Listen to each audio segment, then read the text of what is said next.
I never imagined my life would come to this, standing in front of a dirty mop bucket, the smell of bleach filling my lungs, my name echoing in whispers through the office hallways.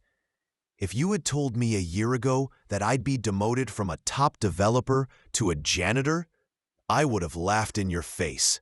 But life has a cruel sense of humor.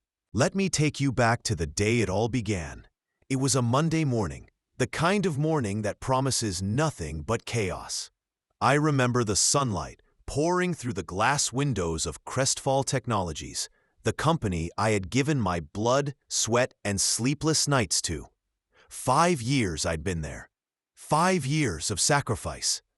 I missed birthdays, anniversaries, hell, even my best friend's wedding, all because I believed in something bigger. I believed in loyalty. And then I got the call. Ethan, Victor Hale wants to see you in his office. Victor Hale. Even his name sounded like trouble. He was the new operations manager, arrived just 6 months ago, and in that short time, he managed to turn the entire office into his personal kingdom. Slick black hair, tailored suits that probably cost more than my monthly rent, and that smug grin like he owned the world.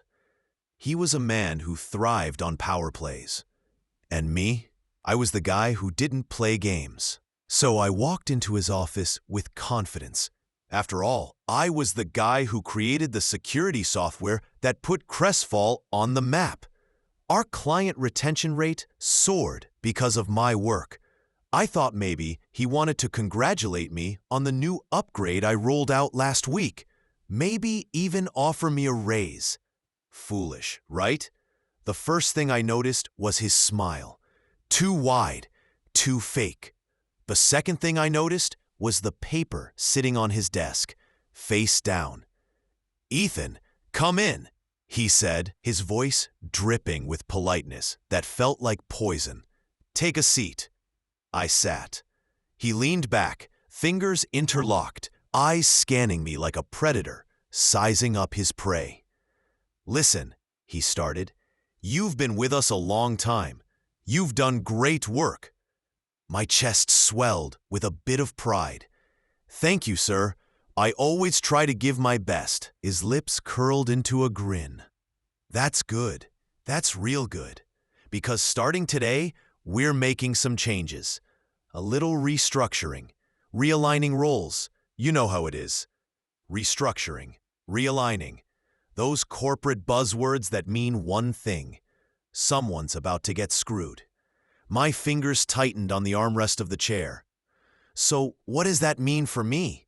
I asked, trying to keep my voice steady. And then he said it, the words that punched me harder than any fist ever could. "It means you're being reassigned, effective immediately, to facilities." I blinked. "Facilities? You mean maintenance?" "No," he said, smiling like the devil himself. "Janitorial." I stared at him, waiting for him to laugh, to tell me it was a joke. But he didn't. His eyes were cold. His grin was real. "Janitorial?" I repeated, my voice barely a whisper. He slid the paper toward me, the reassignment order. My name, printed in bold letters, under the title, Custodial Staff. "You'll report to Tina Brooks. She'll show you the ropes. And hey," he leaned forward, his voice low, mocking, "maybe this will teach you some humility." That word, humility, burned in my ears. Humility? After everything I'd given to this company? After saving their darn system from collapsing more times than I could count? I wanted to shout, to flip his desk, to tell him to go to hell.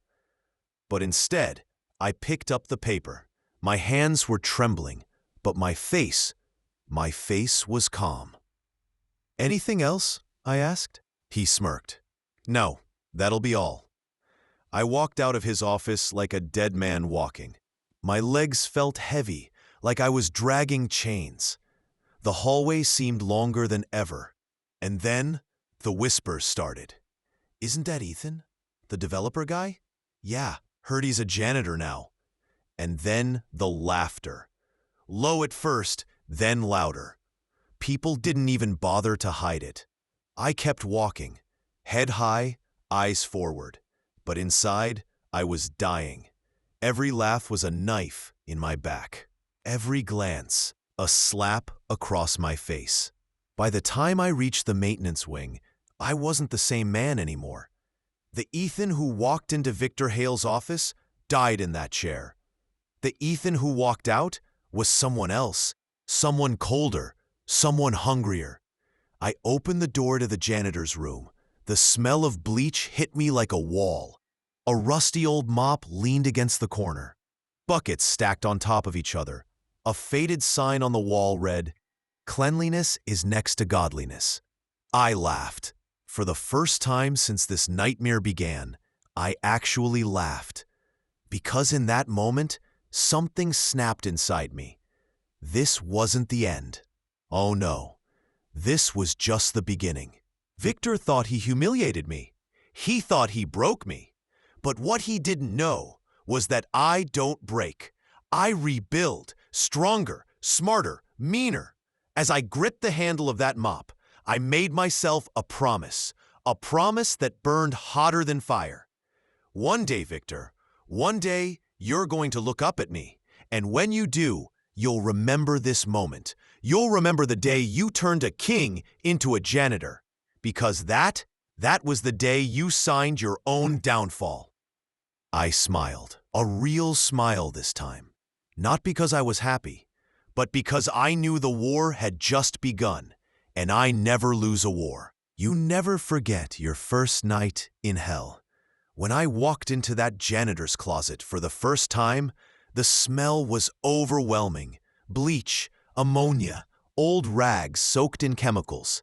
It wasn't an office. It wasn't a workstation. It was a prison cell for broken men. I stared at the mop in my hands. It was rough, splintered in places, the wooden handle chipped from years of use.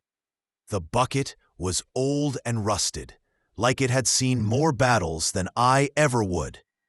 For a moment, I felt something I hadn't felt in years. Fear. Not fear of the work. No, I could clean floors. I could scrub toilets. That wasn't the problem. The fear was deeper than that. It was the fear of being forgotten, of being erased, of becoming nobody. I leaned against the wall and closed my eyes. My mind kept replaying Victor's words. Maybe this will teach you some humility. The way he smirked when he said it. The way the whispers followed me down the hall. I could still hear the laughter. And then the anger came. Slow at first, like a spark. Then it spread, burning through me like wildfire. They thought they broke me. They thought they could bury me here, in this room that smelled like failure. But they didn't know me. I opened my eyes and looked in the cracked mirror on the wall. For a second, I didn't recognize the man staring back at me. His tie was gone, shirt untucked, face pale with exhaustion. But his eyes were sharp, hard, hungry. That's when the door creaked open. "You must be Ethan," a voice said. I turned. A woman stood there, late 40s, hair tied back in a messy bun, uniform faded from years of work. Her name tag read, Tina Brooks. She had the kind of face that had seen too much of life to be surprised by anything. "Yeah," I said, trying to sound normal. "Come on," she said, motioning for me to follow. "I'll show you the rounds." I grabbed the mop and followed her down the hall. She walked fast, like she'd done this a million times. "Rule number 1, she said without looking back. "Don't complain. Nobody cares. You got a problem? You keep it to yourself." I didn't answer. "Rule number 2, she continued. "Stay invisible. People don't like being reminded of the mess they make. They'll act like you don't exist. Let 'em." I nodded. Rule number 3, she stopped and turned to face me, her eyes sharp.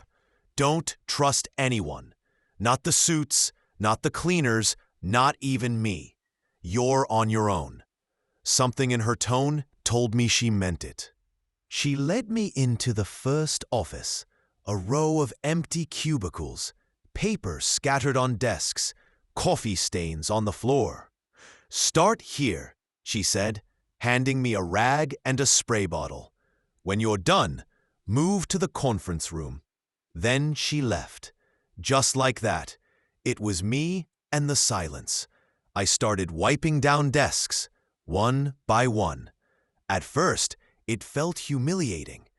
Every time I sprayed the cleaner, I remembered the days I used to sit at these desks during meetings, discussing million-dollar projects. Now I was cleaning up crumbs and coffee rings like a ghost haunting his old life. But then, something strange happened. As I cleaned, my mind started to clear. For the first time in months, I wasn't buried under code, emails, deadlines. It was just me, the rag, and the silence.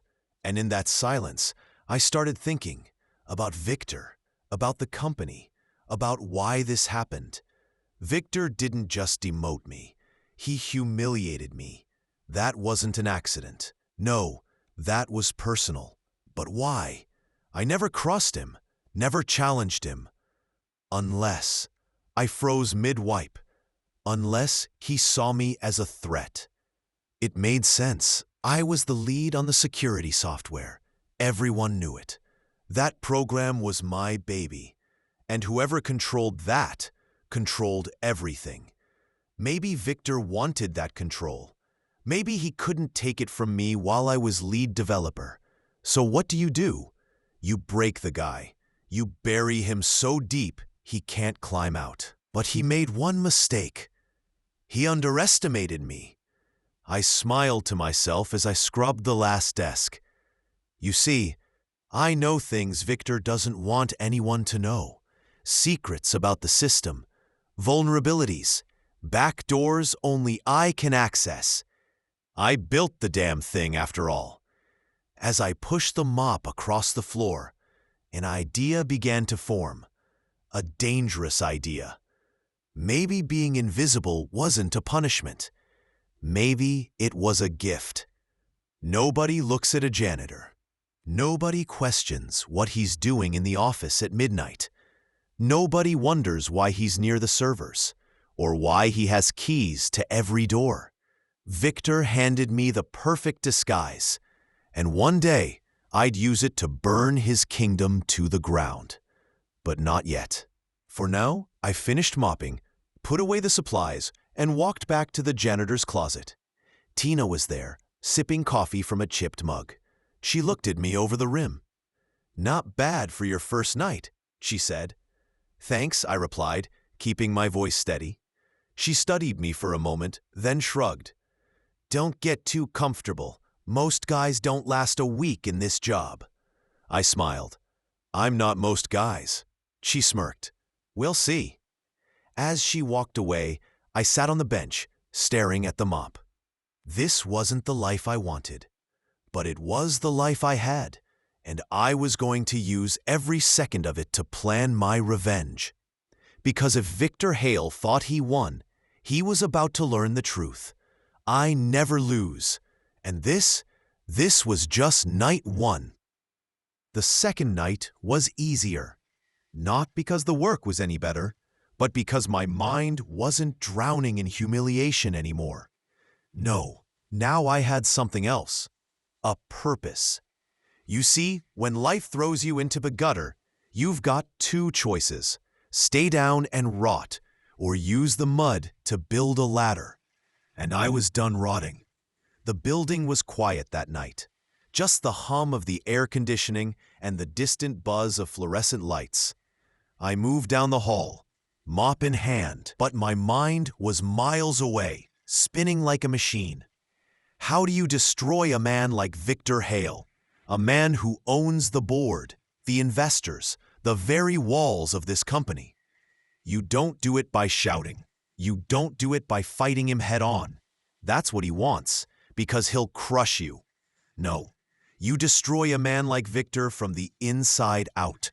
And lucky for me, that's exactly where I was now, inside. Every night, I had access to places most people never see. Conference rooms where deals are made. Offices where secrets are whispered. Even the server room, the beating heart of this empire. I knew the systems better than anyone. I built them. The security protocols, the firewalls, the encrypted pathways. They were my design. And I had left doors in there. Hidden doors. Doors nobody but she didn't press. Tina wasn't like the others. She'd been here long enough to know everyone's got a story, and most of them aren't happy ones. When she left, I glanced down the hallway toward the restricted area, the server room. I knew the lock system, knew the codes. They hadn't changed them. Why would they? No one expected the janitor to need access. That was my first advantage.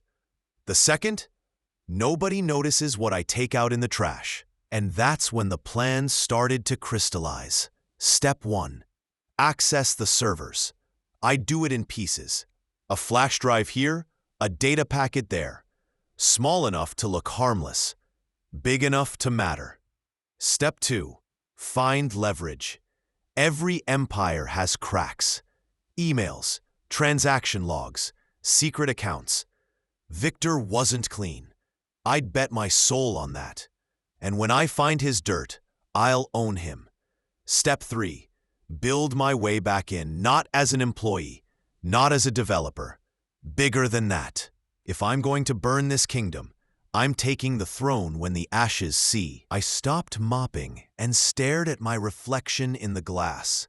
My uniform said nobody, but my eyes said something else. War. That night, I finished my shift without a word. But when I walked out of that building, I wasn't the same man who walked in. I wasn't just a janitor anymore. I was a wolf in sheep's clothing. The next day, I spent every hour off work planning, mapping out systems in my head, remembering every line of code I'd written, every weakness I'd built in for emergencies. I didn't need the schematics. They were burned into my memory. But there was one problem. Victor wasn't stupid. He'd expect sabotage from the outside, which meant he'd tighten security on the inside too. Cameras, logs, timers on every door. One wrong move, and it wouldn't just be me losing this job. I'd be facing prison time. So I had to be perfect, and perfect meant patient. On my third night, I brought a small notebook, nothing fancy, just something to jot down details without drawing attention. I wrote down cleaning schedules, security patrol patterns, which doors stayed locked and which didn't. It was boring work, but it was the foundation of everything that would come later. One night, as I was emptying trash bins in the executive wing, I saw something that made my blood run cold. Victor Hale. He was still here, alone, sitting in that big leather chair like a king on his throne, sipping whiskey from a crystal glass. The lights were low, the city skyline glowing behind him like a crown of fire. I froze in the doorway. He didn't see me. Or maybe he did and didn't care. To him, I wasn't a man. I was a mop with legs, and that was fine by me. I watched him for a long second, studied him, the way he leaned back like he owned the world, the way his lips curled as he checked his phone, probably counting money or ruining someone else's life. And then, for just a flicker of a moment, I imagined it, him on the floor, me in that chair.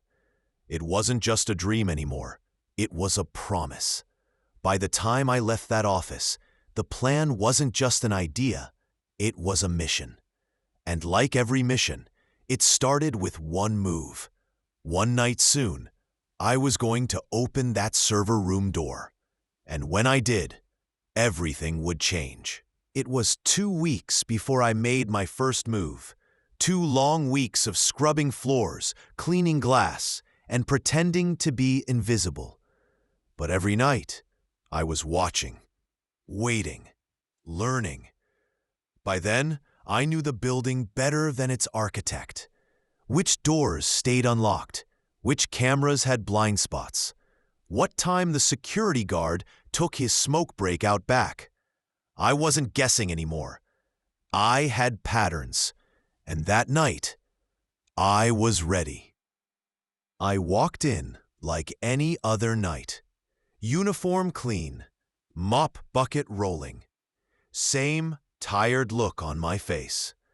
The trick was never to look excited, never to look like you had a secret. People sense that kind of thing. Tina was there, as always, sipping her bitter coffee in the janitor's closet. "You're getting good at this," she said with a small grin.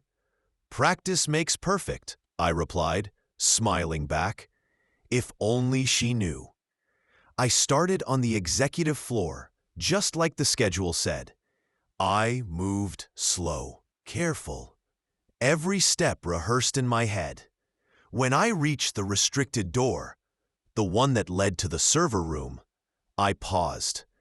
My heart was pounding like a drum inside my chest. One mistake, and it was over. I pulled the keycard from my pocket. Not mine, of course. I'd lifted it from an IT tech the night before, swapped it for a dummy card so he wouldn't notice. The reader blinked red, then green. Click. The door opened, and just like that, I was inside. The air was cold in there. Always is in server rooms. Rows of black towers hummed softly, blinking like 1,000 eyes. To anyone else, it would look like machines. To me, it looked like power. I didn't rush. That's the mistake amateurs make. They panic, they hurry, and then they leave fingerprints, or worse, a trail. I wore gloves, thin, black, nothing fancy, just enough to make me a ghost in the system.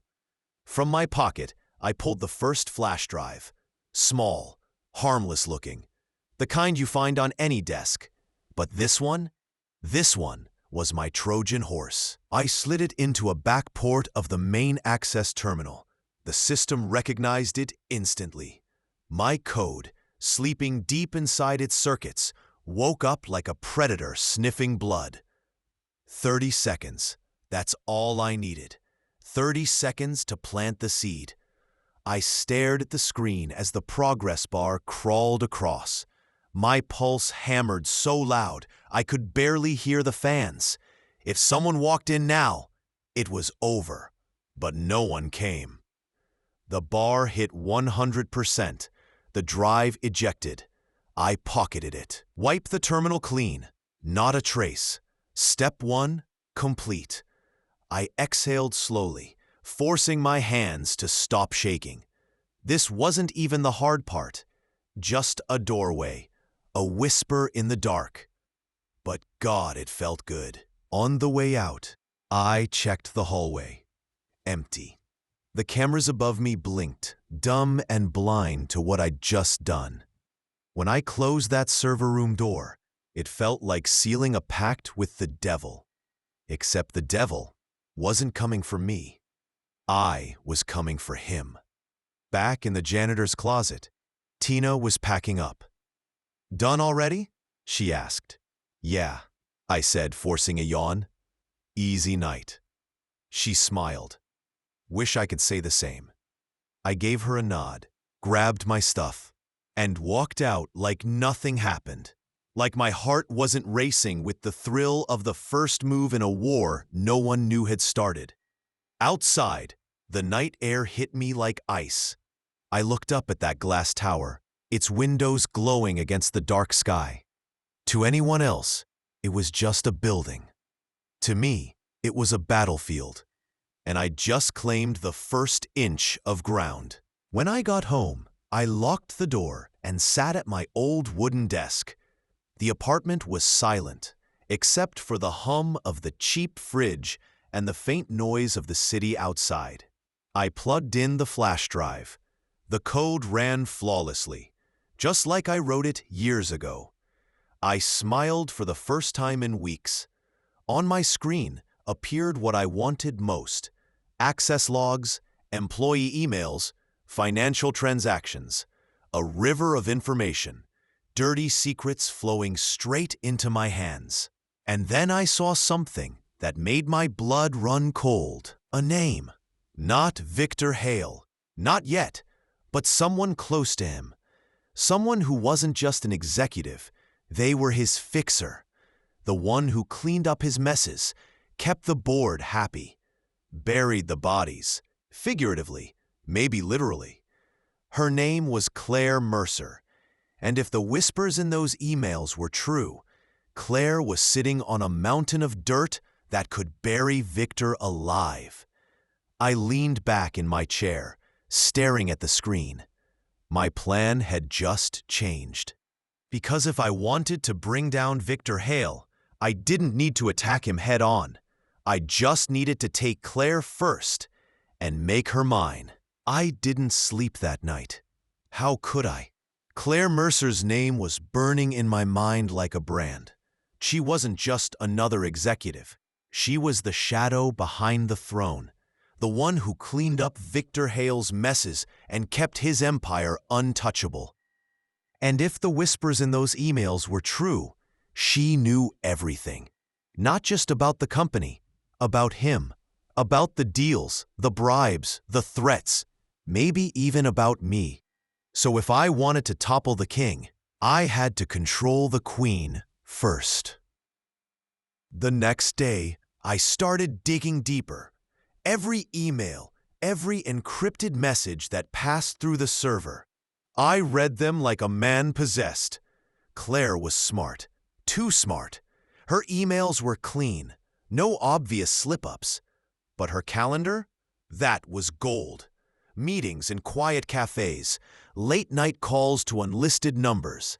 Patterns most people would miss, but not me. By the end of the week, I knew her routine better than she did. She started her day at 7:30 sharp with a run in Riverside Park. No bodyguards, no assistants, just her and her overpriced running shoes. Then coffee at Blue Leaf Cafe, where she sat by the window, always facing the street. And every Thursday night, she disappeared. No meetings, no calls, just blank space. That was the hole I needed to fill. It was a Thursday when I made my move. I left the mop and bucket behind and put on something different. Dark jeans, a gray jacket, nothing flashy. I looked like any other tired guy grabbing a coffee before work. When I walked into Blue Leaf Cafe, the smell of roasted beans hit me first. Warm, bitter, alive. The place was quiet, just the way she liked it. And there she was, Claire Mercer. She didn't look like power, not at first glance. No loud jewelry, no flashy colors. Just a simple black coat, hair tied back, and those sharp gray eyes that scanned everything like a security camera. I ordered my coffee and sat 2 tables away, close enough to listen, far enough to seem harmless. She was typing on her phone, fingers moving fast, probably putting out another fire. I watched and waited. Here's the thing about powerful people. They hate feeling invisible. So I made sure she saw me. Not by staring. That's amateur stuff. No. I let the barista accidentally call my name twice, loud enough for her to hear. I dropped a file from my bag, papers scattering just far enough to brush against her table. "Sorry about that," I said with a sheepish smile, gathering them up. She looked at me for the first time. Those gray eyes, cold steel wrapped in silk. "No problem," she said flatly. Her voice was low, controlled, like someone who doesn't waste words. I gave her a polite nod and left it at that. For now. But when I walked out of that cafe, I had her voice in my head, and I knew this wasn't the last time she'd see me. The next few days were calculated. Little encounters, a smile here, a casual comment there. Always by coincidence, of course. By the third time, she looked at me differently. Not suspicious, not yet, but curious. And curiosity, that's a crack in the armor. It was the fourth encounter that mattered. She was leaving the cafe, phone pressed to her ear, voice sharp like a blade. "No, Victor, that's not what we agreed. I don't care if he threatens to walk. We don't bend for him. Not now. Victor. Victor Hale." She said his name like it tasted bitter. When she hung up, I was leaning against the wall outside, pretending to scroll through my phone. "Bad day?" I asked lightly. She gave me a look, a long one this time. Most people would back down. I didn't. "Something like that," she said, slipping her phone into her bag. "That guy on the phone sounded like he thinks he runs the world," I said with a small grin. She raised an eyebrow. "And what makes you say that?" "Tone. People like that always have it. Like they expect gravity to move for them." For the first time, she smiled. Just a flicker. "You're not wrong." That was it. One sentence, one smile. But it was enough. When she walked away, I felt it, the door cracking open. And here's the thing about doors. When I see one, I don't knock. I kick it off its hinges. That night, I read more of her emails. Not for dirt, not yet, but for her. Her voice, her rhythm. I wanted to know how she thought, how she fought. Because this wasn't about blackmail. Not yet. This was about control. And to control someone like Claire Mercer, you don't use fear. You use trust. You make them think you're the only one who sees the world like they do. The only one who understands what it's like to be surrounded by liars and sharks. The only one who gets them. So that's what I'd become. For her, for Victor, for revenge. And when the time was right, I'd make her choose. Me or him. Thursday. The day that kept nagging at me like an unfinished sentence. Every Thursday night, Claire vanished. No meetings, no phone calls, nothing in the logs. Just gone. And that bothered me, because people like Claire Mercer don't disappear without a reason. So, I decided to find out. I waited until the next Thursday. Work was slow, which was perfect. I stayed in the building later than usual, pretending to mop floors, while my mind raced ahead to what I was about to do. By the time the clock hit 6:45 p.m., Claire had already left the office. I knew because I checked. Twice. I walked out to the street, blending in like I always did. Nobody notices a janitor leaving work. That's the beauty of being invisible. You can do almost anything, and people will look right through you. I followed her. Not too close. Never too close. Just enough to keep her in sight. She walked fast, heels clicking on the pavement like gunshots. Her posture was perfect, confident, calculated. And then she turned into a narrow alley between two buildings. No shops, no signs. Just a black door at the end, half hidden by shadows. She stopped there, looked around once, then tapped on the door 3 times. Pause. 2 more. The door opened and she disappeared inside. I stayed outside for a good 5 minutes, pretending to smoke a cigarette I didn't have. Then I walked closer. The door had no sign, no name, just a keypad and a faint humming noise from inside. Interesting. I walked past like I wasn't interested, but my brain was working overtime. What the hell was she doing in there? I waited across the street for almost an hour. Finally, the door opened again, and Claire came out. But she looked different. Not in clothes, they were the same. But her face, her expression. Gone was the sharp, unshakable woman I saw every morning. This Claire looked softer, lighter, like someone who had just dropped a weight she'd been carrying all week. Whatever was inside that place, it mattered to her a lot. She walked away quickly, and I didn't follow. Not yet, because I already had a plan. The next day, I started digging again. I traced the building. It wasn't easy. Whoever owned it didn't want to be found. No company name, no official business listing. Just a shell corporation tied to another shell. But there was one clue. A single delivery record from 6 months ago.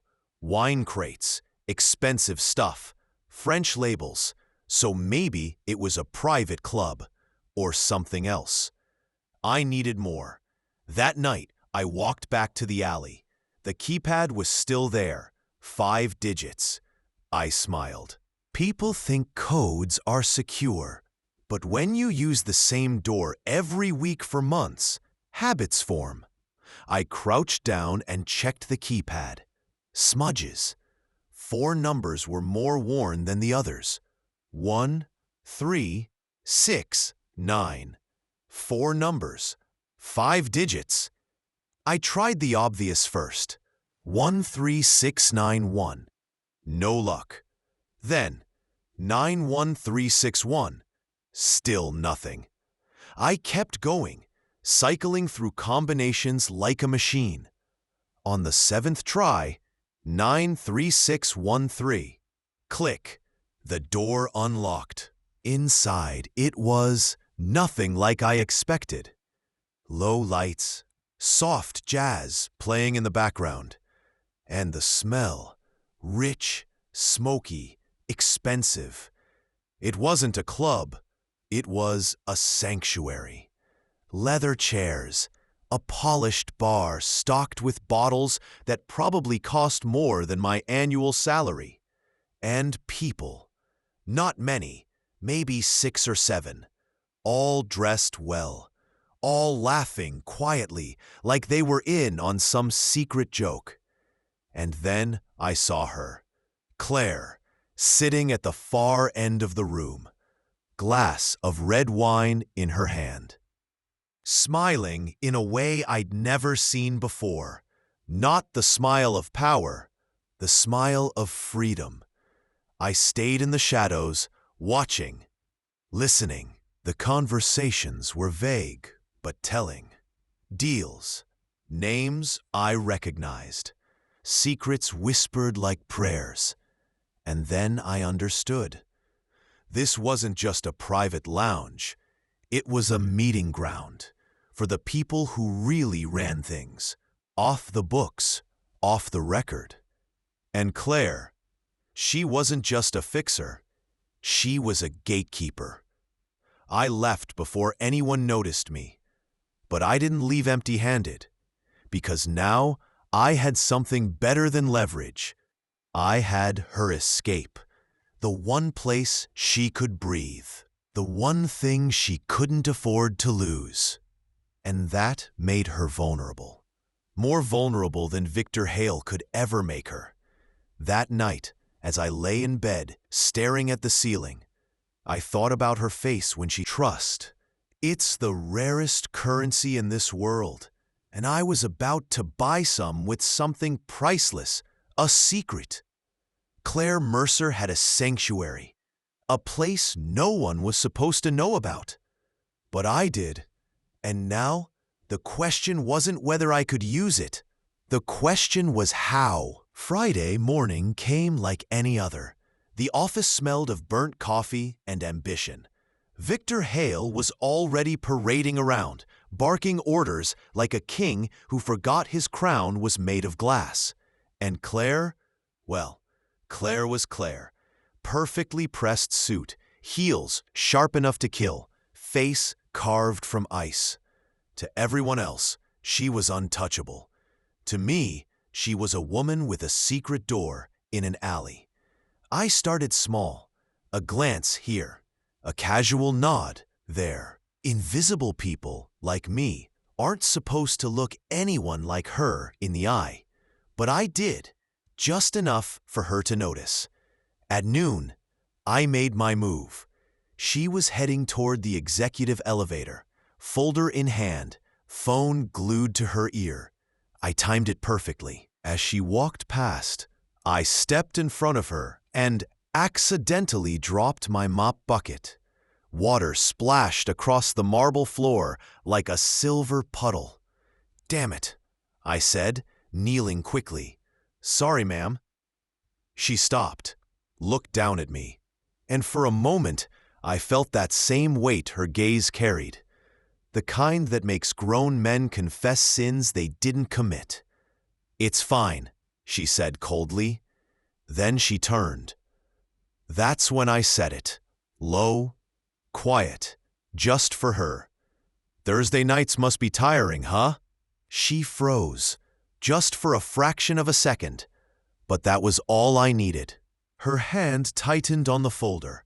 Her shoulders stiffened like a wire pulled taut. And then, slowly, she turned back to me. "What did you say?" I kept my eyes on the floor, pretending like I said nothing. "Nothing, ma'am. Just cleaning up the mess." She stared at me for 3 long seconds. Then she walked away without another word. The rest of the day, I felt her eyes on me more than once. Not suspicion, curiosity. That was good. Curiosity was the first crack in the armor.